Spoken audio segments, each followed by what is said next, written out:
사도행전 21장 1절에서 14절까지 하나님 말씀을 봉독합니다. 조용히 경청하시기 바랍니다.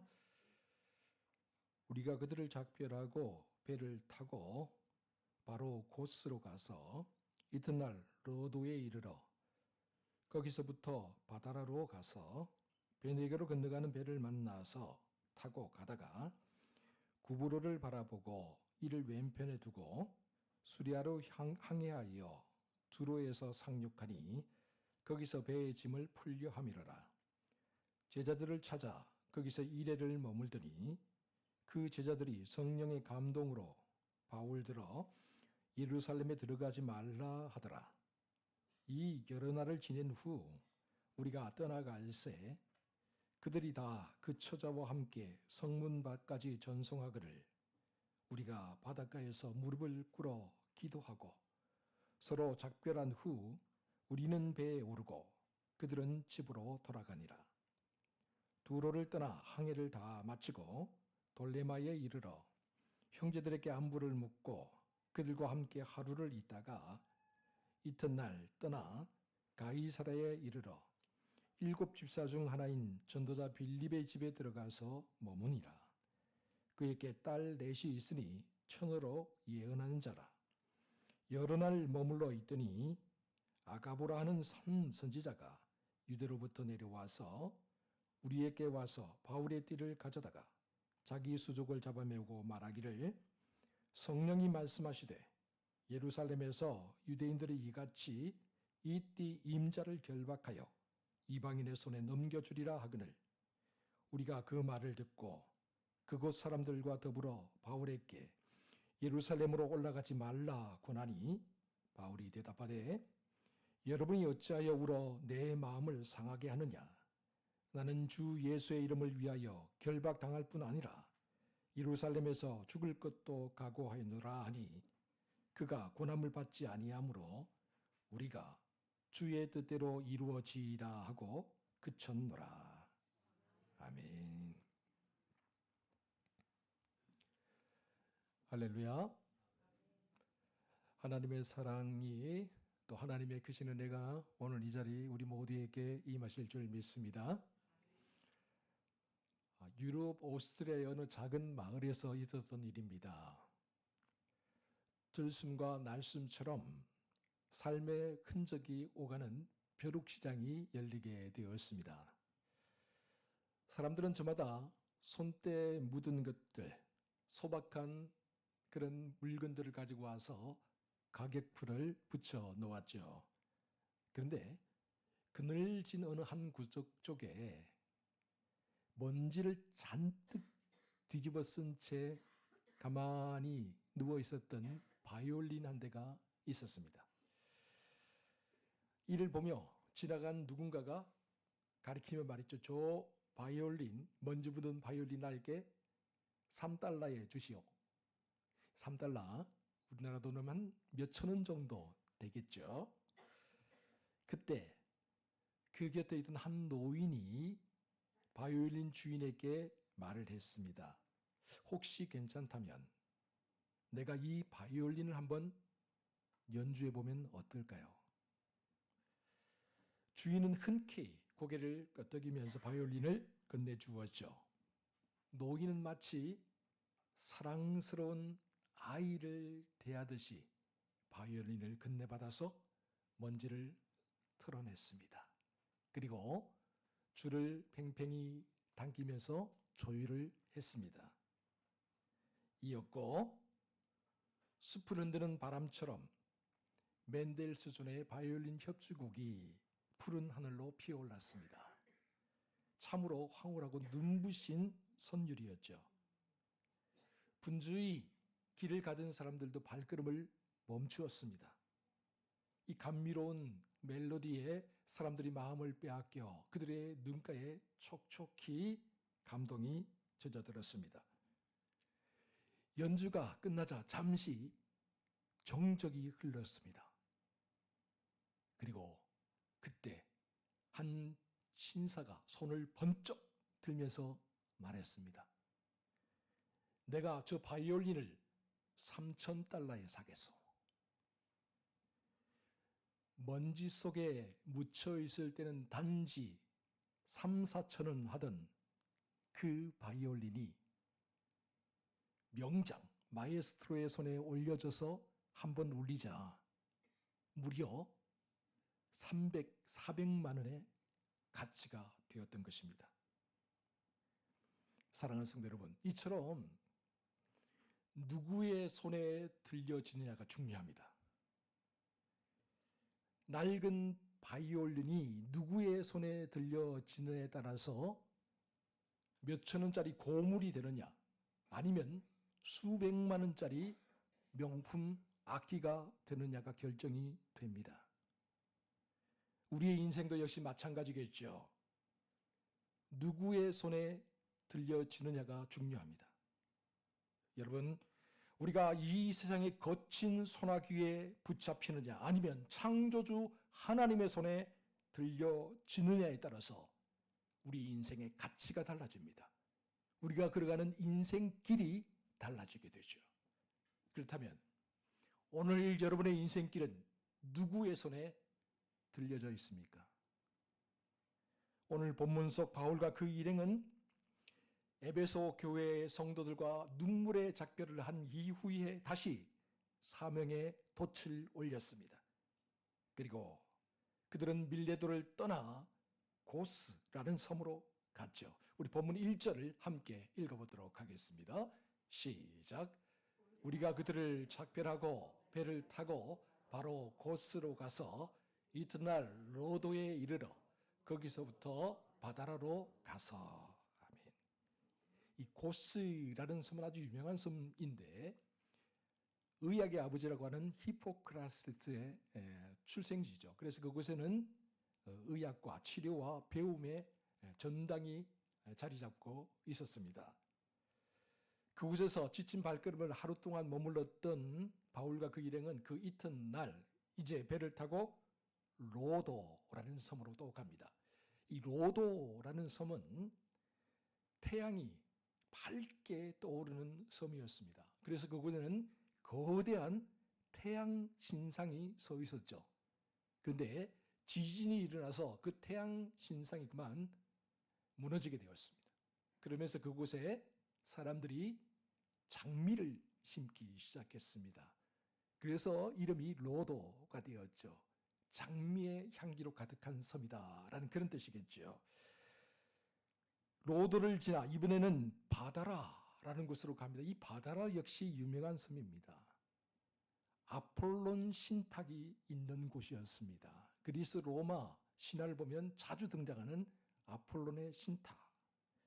이 바다라에 도착한 바울은 이제 잔잔한 에게해 연안을 벗어나서 대해, 그러니까 이제 지중해로 나아가게 되죠. 우리 본문 2절과 3절 함께 읽어봅니다. 2절, 3절 시작. 베니게로 건너가는 배를 만나서 타고 가다가 구브로를 바라보고 이를 왼편에 두고 수리아로 항해하여 두로에서 상륙하니 거기서 배의 짐을 풀려 함이로라. 아멘.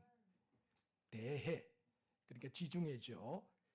지중해로 나아가는 길목, 그 길목에 큰 섬이 하나 있었습니다.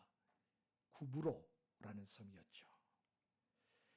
구브로는 바울의 심장을 뛰게 하는 추억이 어려있는 장소였습니다. 믿음의 동력자였던 바나바의 고향이었죠. 안디옥에서 함께 사역을 하다가 선교사로 안수를 받고 파송을 받았을 가장 먼저 제1차 전도여행을 가장 먼저 수행했던 곳이 바로 이 구브로 섬이었죠. 선교의 첫 발을 내디뎠던 푸르디 푸른 청춘의 기억이 담겨 있는 곳, 바로 그곳이 구브로라는 섬이었습니다. 구브로를 지나가면서 그 섬을 바라보는 바울의 마음이 어땠을까? 제자들과 함께 지칠 줄 모르고 복음의 씨앗을 뿌리던 그 젊은 시절의 풍경이 아마도 주마등처럼 지나가지 않았을까요? 그러나 바울은 추억에 붙들리지 않았습니다. 구브로를 왼편에 둔 채로 자식을 낳아 낳아준 어머니와 같은, 그에게는 어머니의 품과 같은 안디옥을 이제 바라봅니다. 안디옥 교회가 있는 곳, 사랑하는 사람이 있는 곳이죠. 고마운 인연들이 있는 곳이죠. 그리고 만나고 싶은 얼굴들이 있는 곳이죠. 그리고 언제든지 가면 마음껏 환대를 받을 수 있는 곳이죠. 그곳이 바로 바울의 고향과 같은 교회, 안디옥 교회입니다. 그럼에도 불구하고 바울은 그 안디옥으로도 발걸음을 옮기지 않습니다. 서둘러 항해를 계속합니다. 왜냐하면 오순절이 다다르기 전에 예루살렘이란 거룩한 제단으로 올라가 자신을 제물로 드리려 했기 때문입니다. 그래서 그의 마음은 마치 저녁 노을처럼 붉게 타오르고 있었습니다. 그리고 마침내 배가 두로에 다다르게 되었습니다. 배가 두로에서 일주일간 짐을 부리고 다시 싣는 동안에 바울은 두로 근처에 있는 제자들을 찾아 나섰죠. 우리 본문 4절을 함께 읽어봅니다. 시작. 제자들을 찾아 거기서 이레를 머물더니 그 제자들이 성령의 감동으로 바울들어 예루살렘에 들어가지 말라 하더라. 아멘. 두로에서 제자들을 만났습니다. 근데 그 제자들이 성령의 감동을 받아서 장차 되어질 일들을 바라보는데요. 바울의 앞길에 먹구름이 가득합니다. 그래서 말합니다. 선생님, 예루살렘으로 올라가지 마십시오. 그곳에는 결박과 죽음이 기다리고 있습니다. 바울도 이 사실을 이미 잘 알고 있었습니다. 그러나 알면서도 멈출 수 없는 길, 바로 그것이 사명의 길이었기 때문에 바울은 그의 발걸음을 멈출 수가 없었습니다. 일주일의 짧은 시간을 흐르고 이별의 시간이 찾아왔을 때 두로의 성도들이 온 가족들을 다 데리고 바닷가로 나와서 바울을 송별합니다. 우리 본문 5절 말씀 함께 보겠습니다. 시작. 이 여러 날을 지낸 후 우리가 떠나갈새 그들이 다 그 처자와 함께 성문 밖까지 전송하기를 우리가 바닷가에서 무릎을 꿇어 기도하고. 아멘.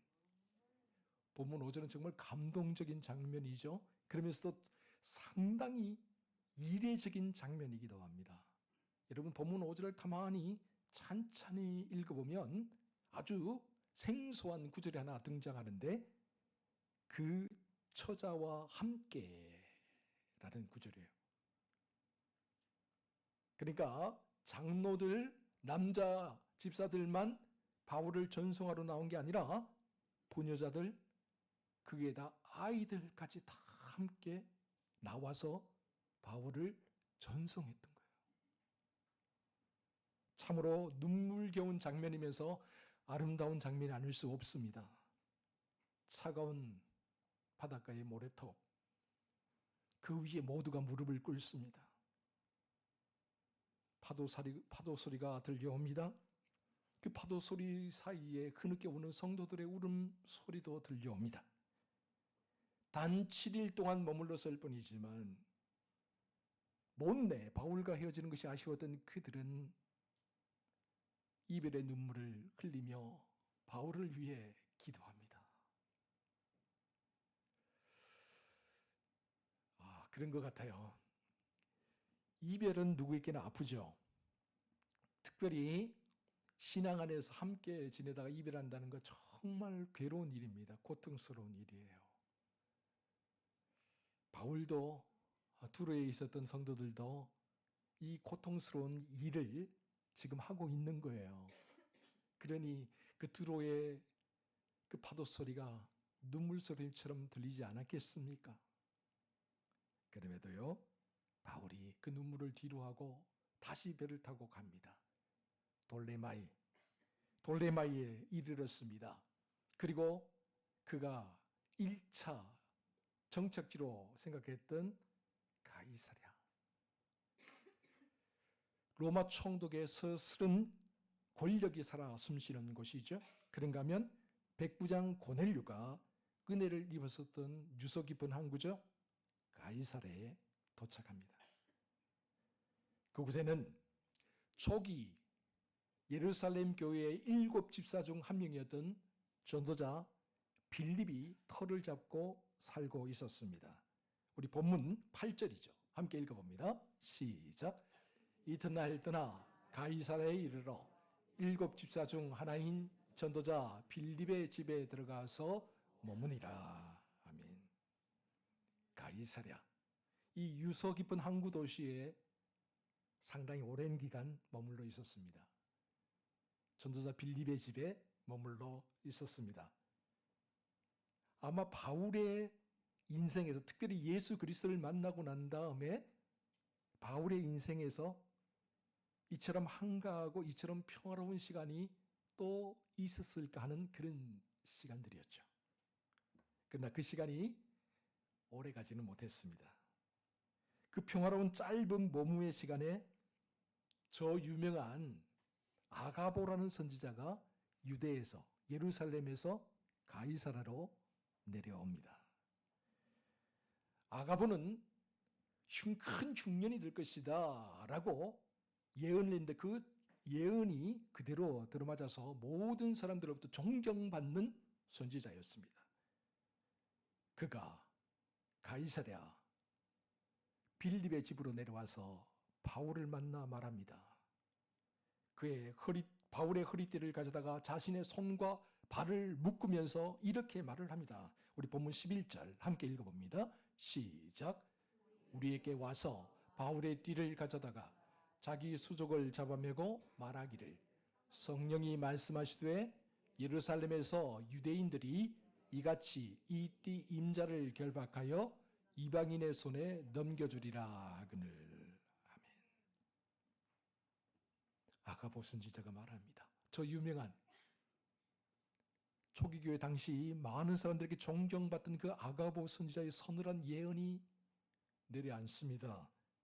그러자 그동안 계속해서 밀레도에서부터 누적되어 왔던 바울과 그 일행들, 바울을 따르던 그 제자들의 그 슬픔과 그 아픔이 순식간 폭발해버립니다. 끝내 울음을 터뜨리죠. 그러면서 말합니다. 선생님, 제발 가지 마십시오. 제발 예루살렘에 올라가지 마십시오. 예루살렘은 사지입니다. 죽음이 기다리고 있습니다. 여러분, 방 안 벽에다가, 하얀 벽에다가 153 모나미 볼펜으로 점을 하나 탁 찍어갖고 동그랗게 한번 그려보세요.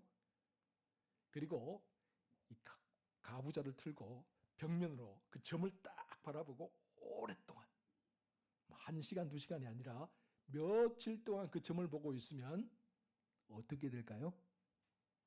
한 번도 안 해보셨죠? 한번 해보세요. 좋은 재미있는 현상이 벌어집니다. 그 점을 오랫동안 아무것도 하지 않고 오직 그 점만 계속 바라보고, 이게 이제 원래 스님들이 하는 수행 중에 한 방법이에요.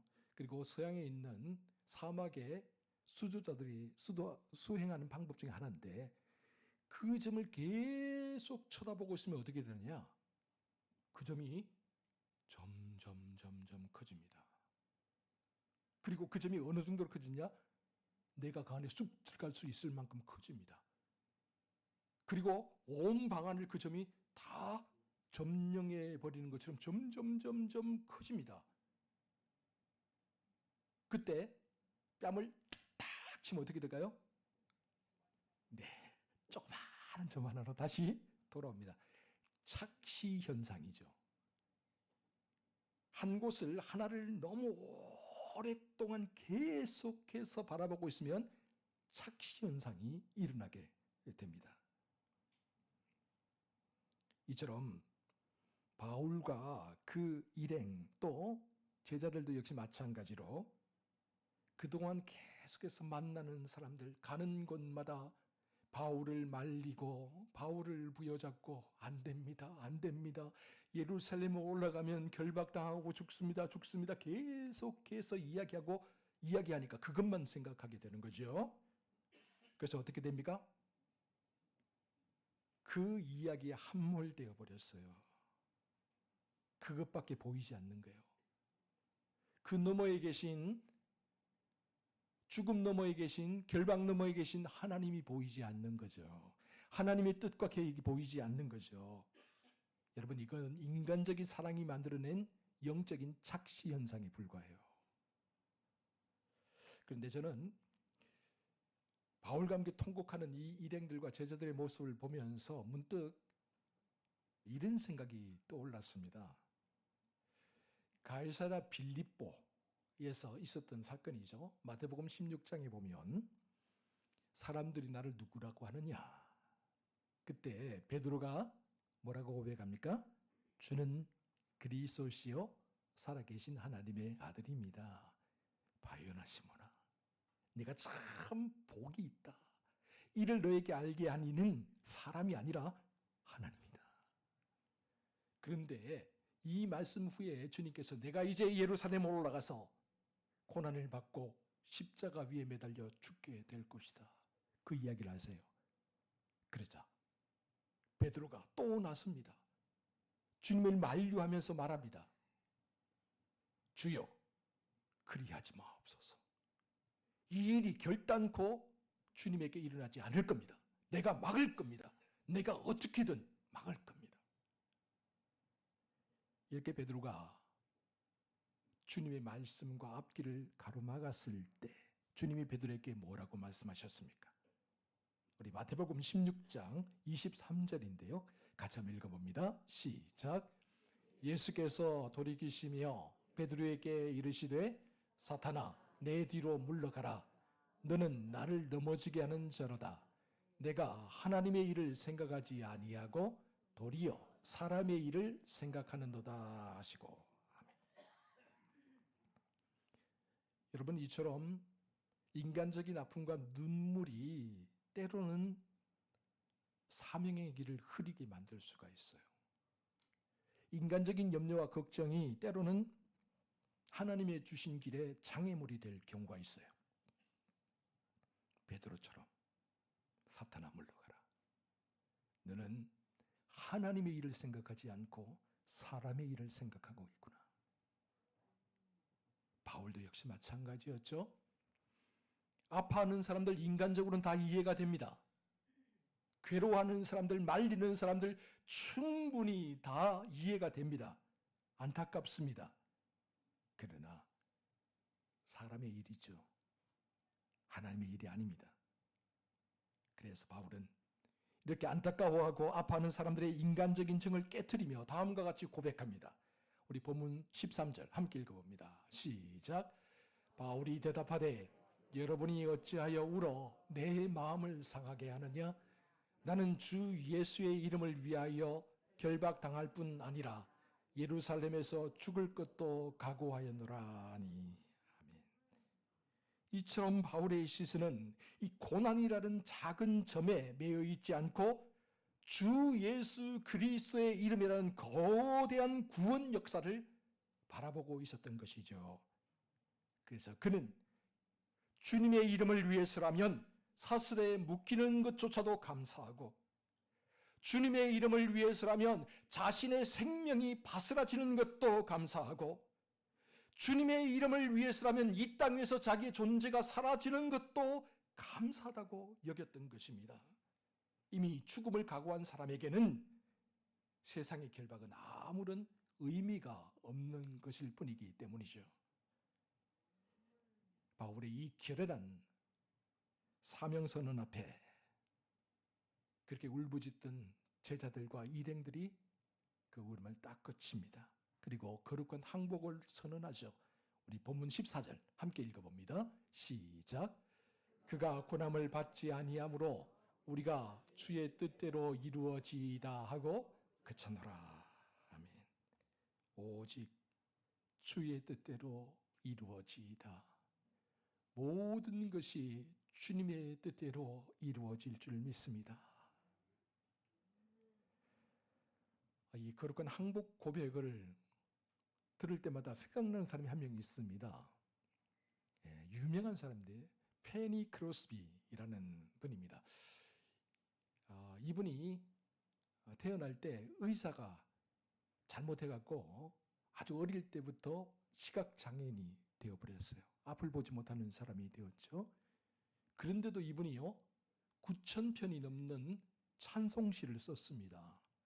우리나라 찬송가에도 페니 크로스비가 지은 찬송시가 여럿 들어와 있습니다. 예전에는 12편인가 13편이 들어와 있었는데 다시 찬송을 개정하면서 어떻게 되는지 제가 세보지는 않았습니다.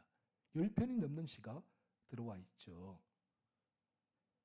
그런데 어느 날 한 목사님이 그녀를 찾아와서 이렇게 말을 했다고 합니다. 하나님이 당신에게 이렇게 많은 재능을 주셨는데 왜 하필 앞을 보지 못하게 했을까요? 그래서 크로스비 여사가 이렇게 대답을 했다고 하죠.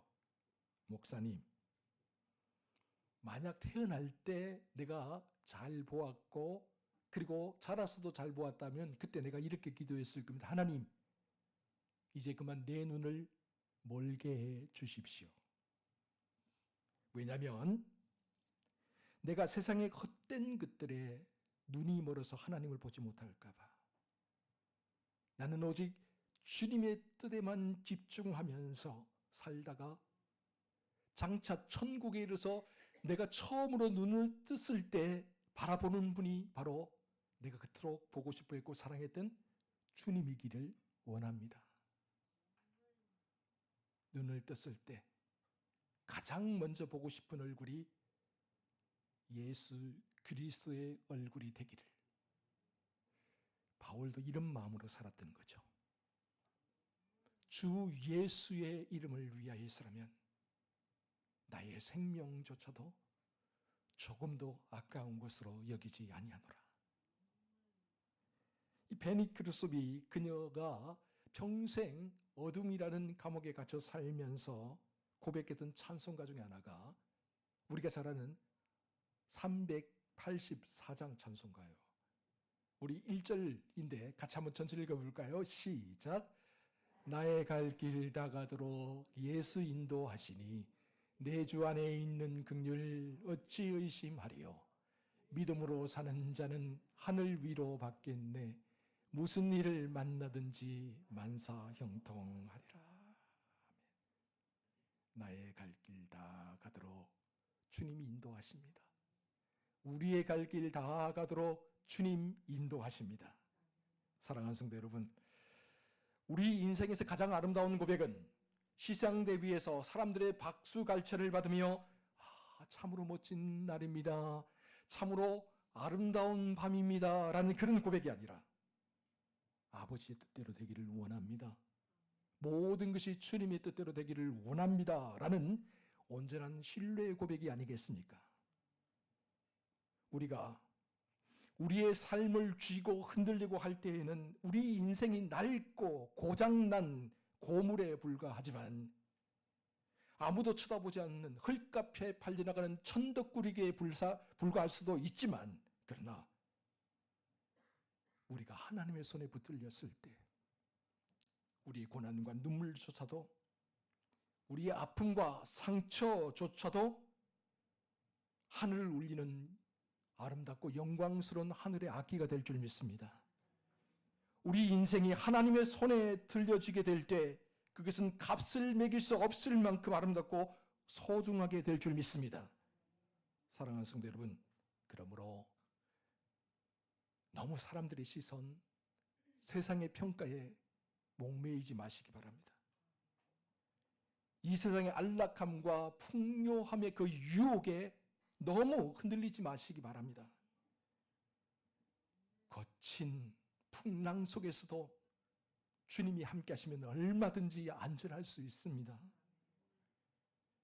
우리에게 다가오는 어떤 유혹과 시련 앞에서도 우리가 주님의 손에 붙들리기만 하면, 주님을 신뢰하기만 하면 그 모든 것들 넘어 주와 함께 고요한 바다로 나아갈 수 있습니다.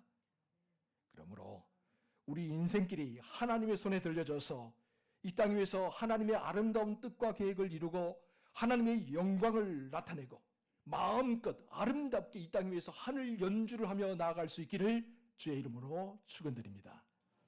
기도하겠습니다. 사랑하는 주님, 오늘 우리는 눈물과 쇠사슬이 기다리고 있는 예루살렘을 향해 거침없이 걸어갔던 사도 바울의 마음을 가슴에 품습니다. 먼지 앉은 바이올린처럼 우리 삶이 세상의 모퉁이에서 방황하고 낙심할 때 자비로운 손길로 우리를 붙잡아 주시고 예수 그리스도의 보혈로 깨끗하게 씻어 하나님 나라의 거룩한 악기로 삼아주신 그 은혜에 감사드립니다. 하나님의 손에 들려질 때 우리의 인생이 가장 아름다울 수 있고 가장 가치 있다는 사실을 기억하며 살게 하여 주시옵소서. 사랑하는 주님, 이 세상을 살아가는 동안 우리의 나약한 눈과 연약한 마음이 자꾸만 우리의 삶에 찾아오는 고난과 아픔이라는 작은 점에 매여서 우리를 향하신 하나님의 거룩한 사랑과 계획을 놓치곤 합니다. 인간적인 정과 세상적인 두려움 때문에 그 길로 가지 마옵소서라고 주님의 뜻을 가로막았던 베드로처럼 우리 또한 사람의 일에 매여서 하나님의 일을 망각하지 않도록 도와주시옵소서. 사랑하는 주님, 이제 세상을 향해 나가는 우리 성도들의 발걸음을 붙잡아 주시옵소서. 수많은 사람들이 자기의 뜻대로 되지 않는다고 눈물을 흘리는 이 척박한 땅 위에서도 오직 아버지의 뜻대로 이루어지기를 원합니다도 고백할 수 있는 우리 성도들 되게 하여 주시옵소서. 그래, 그 어떤 사슬과 고통 속에서도 사도 바울처럼 오직 주 예수 그리스도의 이름만을 위하여 우리의 모든 것을 던질 수 있는 담대한 믿음과 용기를 더하여 주시옵소서. 이 모든 말씀을 우리 구주 예수 그리스도의 이름으로 기도하옵나이다.